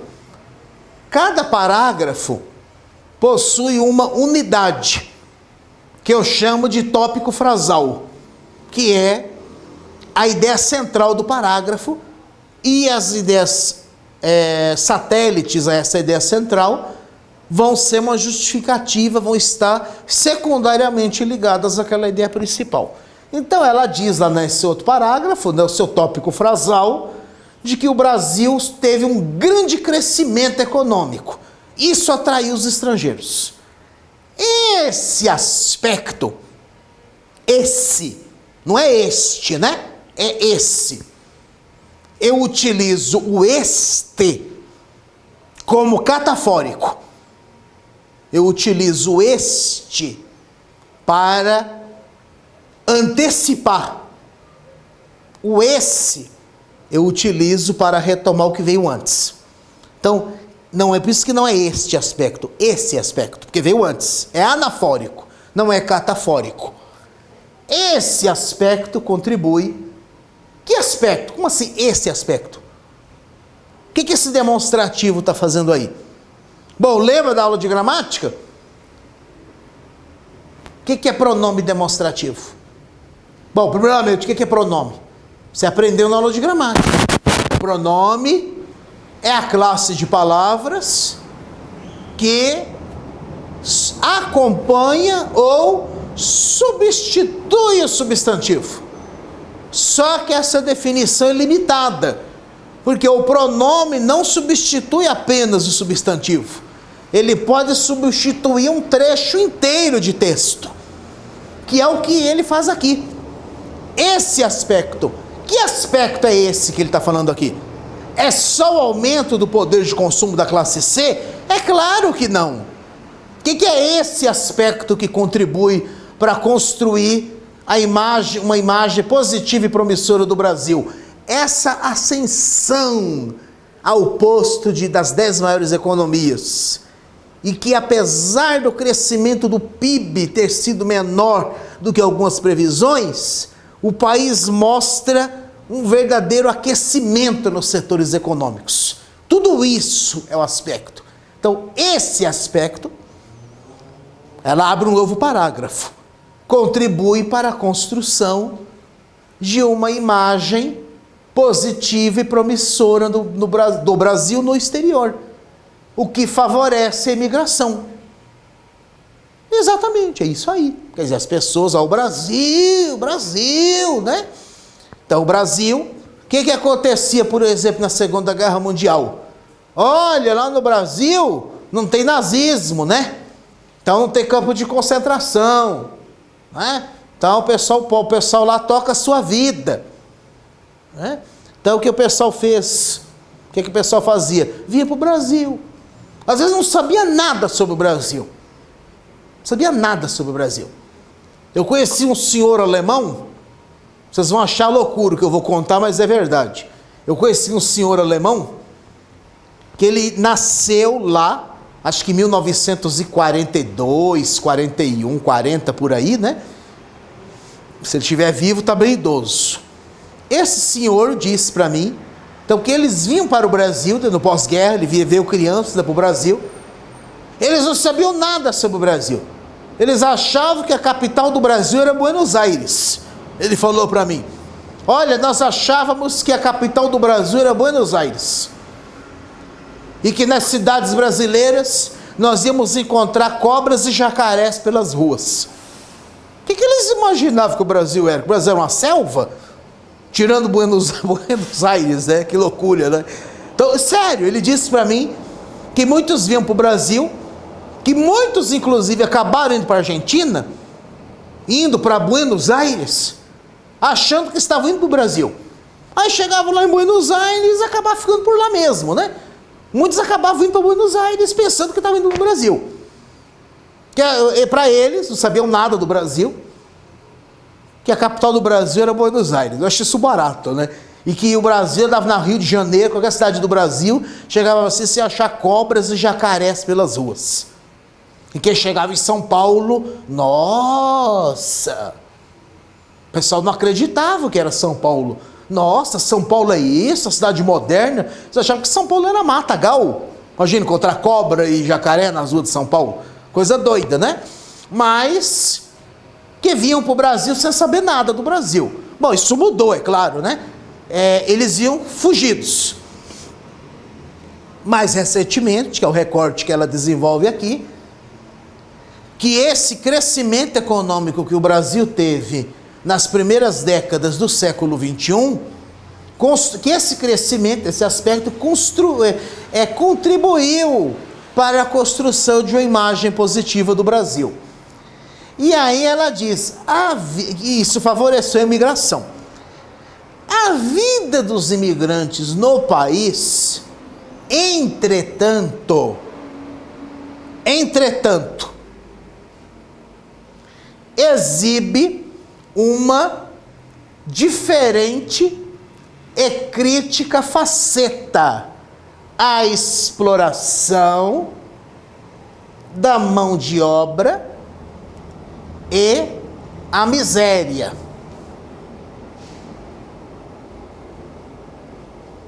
Quer dizer, um desafio para o governo e a sociedade, né? Então, veja só, né? A vida desses imigrantes. Esses imigrantes vêm para o Brasil e eles são explorados e muitos vivem na miséria. Agora, né, ela desenvolveu seu raciocínio, né, que essa imigração se deu por causa da imagem do Brasil. No entanto, ao virem para o Brasil, muitos, a vida não será um mar de rosas, né? Então, que essas pessoas vão muito serem explorados e vão viver em situação muito precária. Então, aqui ela está mobilizando isso aqui para justificar a sua tese de que a imigração constitui um desafio para o governo e para a sociedade brasileira. Né? Beleza, pronto. Argumento, veja, simples, né? Não é um raciocínio mirabolante. Simples, né? Sem atropelo. Né? Aí agora o último parágrafo, que é a conclusão do texto. Tá? Então agora vem a conclusão. Portanto, para impedir a continuidade dessa situação, é imprescindível a intervenção governamental por meio da fiscalização de empresas que apresentem imigrantes como funcionários, bem como a realização de denúncias de exploração por brasileiros ou por imigrantes, quer dizer, imigrantes que exploram imigrantes. Ademais, é necessário fomentar o respeito e a assistência a eles.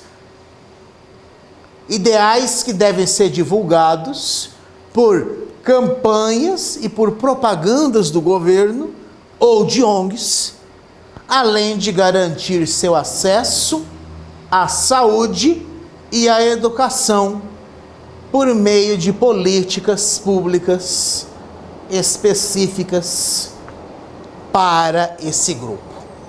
Bom, primeira coisa a se comentar aqui, né, nesse parágrafo de conclusão, embora depois nós vamos ter uma aula só sobre conclusão. Né? Nós nos focamos hoje muito na introdução, né? Mas, em todo caso, aqui eu estou analisando a redação como um todo com vocês. O último parágrafo, ela preferiu, né? Não está errada, deve ter feito curso, deve ter aprendido assim curso, né? Então aprendeu bem. Ela introduziu o último parágrafo com uma conjunção conclusiva. Uma conjunção sindética conclusiva. Bom, não é conclusão o último parágrafo, né? Então veja só, vamos voltar. O texto dela tem, esse aqui é o último parágrafo, terceiro, quarto, 4 parágrafos. 4 parágrafos. Ai, que legal, 4 parágrafos. Primeiro parágrafo, a introdução, onde ela apresentou a tese. Segundo e terceiro parágrafo, ela desenvolveu seu raciocínio. Né? Que essa imigração foi favorecida pela imagem do Brasil, de um crescimento econômico, do aumento de poder aquisitivo, de um crescimento da economia. No entanto, a vida das pessoas do Brasil não é fácil. Muitos vivem são explorados e vivem em situação de miséria. Isso aí, ela justificou a sua tese, por isso que é difícil. Né? Por que a imigração apresenta um desafio ao governo e à sociedade? Por causa da exploração da mão de obra e da miséria. É isso. Bom, aí, depois de tudo isso, ela vai concluir. E aí é um parágrafo robusto, o parágrafo de conclusão. O que é que ela faz aqui nesse parágrafo? Inicia o 4º parágrafo, né? Olha que estrutura legal que ela fez, né? 4 parágrafos. Primeiro, introdução. Segundo e terceiro, recheio, que é o desenvolvimento. E o 4º parágrafo, a conclusão. 4 parágrafos, beleza. Não erra quem faz isso. Tanto que ela tirou 1000, né? Não foi à toa. Último parágrafo, ela começa com a conjunção conclusiva. Logo, portanto, então. Né? Poderia utilizar outras expressões. Assim sendo, para concluir. Né? Então, assim, Não precisa necessariamente ser uma conjunção conclusiva. A ideia é você, o último parágrafo, você estruturar já para dar o grande toque, né? Você estruturar de maneira a terminar o texto, amarrar o texto. Foi o que ela fez aqui. Proposta de intervenção. Claro, gente, depois nós vamos falar só sobre a proposta de intervenção. O que é a proposta de intervenção? Na proposta de intervenção, não se espera que você seja assim aquele gênio que vai resolver todos os problemas do mundo. Não é isso.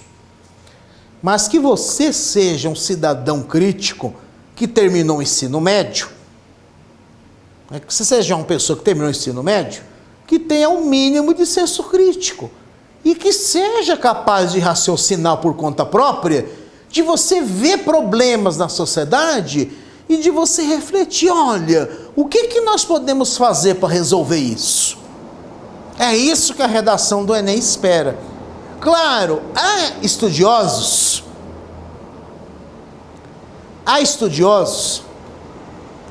que discordam da proposta de intervenção, que acham que é esperar muito de um jovem que terminou o ensino médio. Alguns estudiosos falam assim, olha, o Brasil, né, não só o Brasil, o mundo, você tem pessoas ocupando cargos políticos, pessoas em executivos municipais, estaduais e federais, como é o caso do Brasil, que não resolvem determinados problemas. Alguns problemas se arrastam. Então você querer que um jovem proponha soluções é querer muito de um jovem. Bom, é verdade, né? É querer muito de você. Então o que se espera? Que você abra uma cartola e tire um coelho, né? Então que você tenha soluções mágicas para tudo? Não. Mas que você tenha um senso crítico de pensar no que poderia ser feito. Às vezes no âmbito local, tá? No âmbito estadual, no âmbito nacional, sabe? O que se poderia fazer? Que propostas poderíamos fazer para resolver aquele problema? No nosso caso, o texto apresenta a questão da imigração no Brasil. Então, o fato de muitas pessoas virem para o Brasil achando que o Brasil era um Éden na Terra, e elas vão morar de forma precária, vão morar na periferia das grandes cidades, vão ter problema de mobilidade, né? Então, a pessoa veio lá, vou morar no Rio de Janeiro, beleza, mas onde ele vai morar? Em Bangu ou Campo Grande? Nada contra, claro, Bangu nem Campo Grande, né? Mas Bangu e Campo Grande são bairros, são bairros do subúrbio do Rio de Janeiro que ficam extremamente distantes do centro. Então a pessoa não vai ser fácil. Vou morar em São Paulo, tá? De repente, se ele for morar perto do centro de São Paulo, vai morar no cortiço. Vai morar num quartinho e vai pagar caro pelo quartinho. Senão ele vai morar na periferia. Vai morar na Zona Sul, vai morar no Guarapiranga, no Capão Redondo, vai morar em Jardim Jacira, ou vai morar em Grajaú, Parelheiros, ou na Zona Leste, vai morar Guaianazes, São Miguel Paulista, Itaim Paulista. São bairros distantes do centro de São Paulo, de onde as pessoas trabalham e onde elas ganham dinheiro. Oeste, né? Jaraguá, Pirituba, né? Perus. Não é fácil a vida de ninguém, né? Mas as pessoas, elas estão lá, o cara está em situação de guerra, está explodindo as coisas em volta dele. Ele vai ter que ir para algum lugar, não vai ficar lá, não quer morrer, né? Às vezes tem filhos. Então, o texto vai falar disso, né? Só embora lá faça o recorte no caso dos imigrantes latino-americanos no Brasil. Veja aí, ó. Aí ela diz, portanto, para impedir a continuidade dessa situação, para impedir a continuidade dessa situação. Que situação? É do crescimento? É claro que não, né? Dessa aqui, a exploração da mão de obra e da miséria. Ó aqui, coesão, né? Dessa situação, a exploração da mão de obra e da miséria. Para impedir a continuidade dessa situação, é imprescindível, ó a proposta de intervenção boa, ela está sinalizando uma intervenção.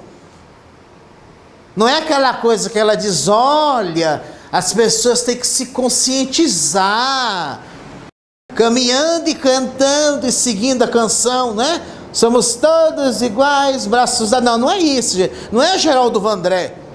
Nada contra Geraldo Vandré, né? Não é para não dizer que não falei de flores. Não. É concreto. Não é abstrato. Então, quando a gente fala em proposta de intervenção, é como resolver o problema. É isso que se espera que você faça. Que você seja propositivo. Você tem que ser propositivo. Você tem que lançar propostas para resolver o problema. Como você pode... Aí ela diz assim, ó, é imprescindível a intervenção governamental. Mas como intervenção governamental? Só aqui estava ruim, né? Aqui já ia despencar a redação, né? Não é que estava ruim, estava fraco, né? Vago, tem que ser forte, ó. Então não é como intervenção como, cara pálida? Como essa intervenção? Que intervenção? Por meio da fiscalização de empresas. Ó, ela não está mandando prender, arrebentar, torturar, matar, nada disso. Leis mais rígidas. É o sonho de todo autoritário, né? Leis mais rígidas. Não é nada disso. É você fazer cumprir certo o que já existe. Não precisa de lei mais rígida. Talvez em algumas áreas sim, mas isso não é generalizado. Neste caso, não. Imprescindível a intervenção governamental. Como essa intervenção? Por meio da fiscalização de empresas que apresentem imigrantes como funcionários. Quem faz essa fiscalização? Bom, ela não discrimina, mas você subentende. Se ela está falando de intervenção governamental por meio da fiscalização de empresas que apresentem imigrantes como funcionários, você tem órgãos governamentais especializados para fiscalizar o trabalho. Você tem, por exemplo, o MPT. Ela não diz, mas você sabe que existe. O Ministério Público do Trabalho. Ah, olha aí, ó. Então, fiscalizar empresas que tenham imigrantes como funcionários. Não é? Só que só isso não é pouco. Porque você vai ter gente que trabalha sem estar registrado. E aí o governo vai saber que o Juan Flores é o funcionário. O Juan Flores, de repente, não existe para o governo brasileiro. Ele está ilegal aqui. Né? Então, ó, bem como a realização de denúncias de exploração por brasileiros ou por imigrantes. Pronto, olha aí, ó, uma coisa completa a outra. Como o Estado vai fiscalizar se não houver denúncia? Então, a primeira coisa, o Estado já fiscaliza normalmente. Então, ela diz que a solução é o Estado fiscalizar. Essa proposta é execuível? É. É mirabolante? Não. Vai demandar muito gasto para o Estado brasileiro? Vai aumentar os custos do Estado? Não. Por quê? Porque o Brasil dispõe de uma estrutura para essa finalidade. Ela não está propondo que se crie um novo ministério, que se criem novos órgãos. Ela está propondo que aquilo que já existe funcione. É isso, né? Então, ó, então o Estado vai fiscalizar as empresas que têm funcionários que são imigrantes, que não são brasileiros, que são estrangeiros. Né? Então, ver se eles têm o visto, tudo isso. Beleza? Beleza. Além disso, só isso funciona? Não, porque você tem gente, às vezes, em situação ilegal que é explorada. Lá trabalhando 14, 16, 18 horas por dia. Lá na costura. Em oficinas clandestinas. E aí? Como é que você faz? Se você sabe, você tem que denunciar. E você tem órgãos, e você tem como, no Brasil, denunciar de forma anônima. Eu não tenho que ligar lá, olha, eu sou o Pedro de tal, RG tal, CPF tal, moro em tal rua, estou aqui, estou ligando a denúncia. Não, né? Você tem como denunciar de forma anônima. Então você tem como fazer isso. Então você não precisa ter medo que você vai morrer. Né? Olha, tem uma quadrilha aí explorando os bolivianos. Eu vou denunciar, a quadrilha vai descobrir quem sou e vai mandar me matar e matar minha família. Não, você tem como fazer de maneira anônima. Ademais, além desse plano da fiscalização e da denúncia, só isso? Não. Olha como a menina que é propositiva, ela aumenta, a proposição dela foi além, ó. É necessário fomentar o respeito e a assistência a eles. Ela está pedindo demais? Não. Ideais que devem ser divulgados por campanhas e por propagandas do governo ou de ONGs. Nada extraordinário, né? Além de garantir seu acesso, quer dizer, seu deles, né? O acesso deles à saúde, ao SUS e à educação, às escolas públicas, né? Não dificultar a matrícula de crianças de origem estrangeira, por meio de políticas públicas específicas, né? A esse grupo. Que eu errei, eu estava errado. Políticas públicas específicas, né? A esse grupo. Pronto. Gente, que proposta de intervenção excelente. Aliás, depois vocês vão ver os itens da proposta de intervenção. Nós vamos falar da proposta de intervenção na sexta-feira, tá? Então, sexta-feira nós vamos falar da proposta de intervenção. Meus queridos, é isso. Então, chegamos às 5 horas, né? Terminei o nosso conteúdo previsto para hoje, tá? Não falhou, é tudo isso aqui, é isso aí. Então, amanhã, quinta-feira, nós vamos falar da argumentação, ou seja, da construção do desenvolvimento. Então, hoje nós falamos na aula da introdução, e aqui analisei essa redação, embora eu tenha analisado todos os aspectos, mas o que eu queria mesmo era que vocês vissem a introdução, para vocês verem como a introdução vai se articular com o resto, né? Então, vimos os tipos de introdução diferentes. Amanhã, quinta-feira, no mesmo horário, nós vamos falar a respeito do desenvolvimento, e quando eu falo em desenvolvimento, nós vamos falar dos tipos de argumento. Então, olha, argumento de causa concreta, que loucura, argumento de prova concreta, argumento de causa e efeito, agora sim, argumento de prova concreta, argumento de autoridade. Tá? Então amanhã nós vamos falar dos tipos de argumento.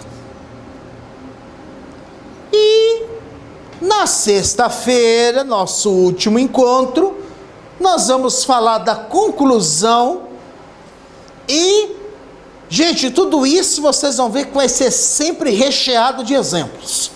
Não é? Eu dou muito exemplo. Então amanhã nós vamos aos tipos de argumento, vou dar exemplo de cada um deles.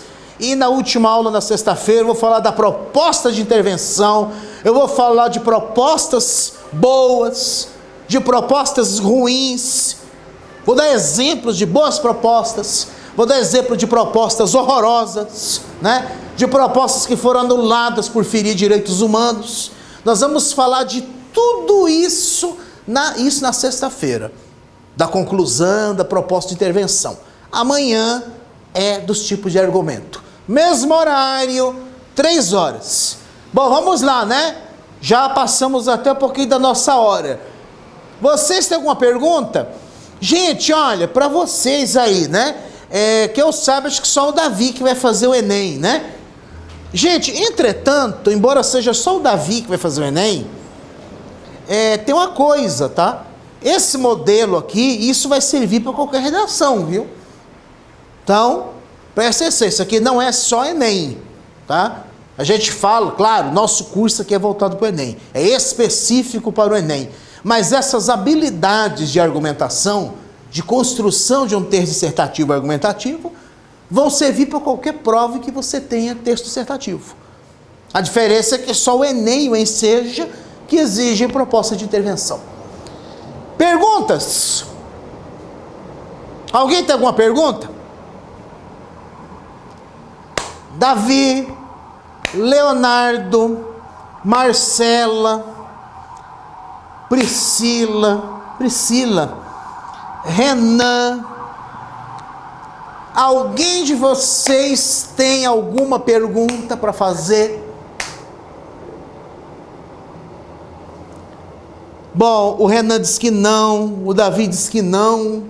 Bom, é isso, né, gente?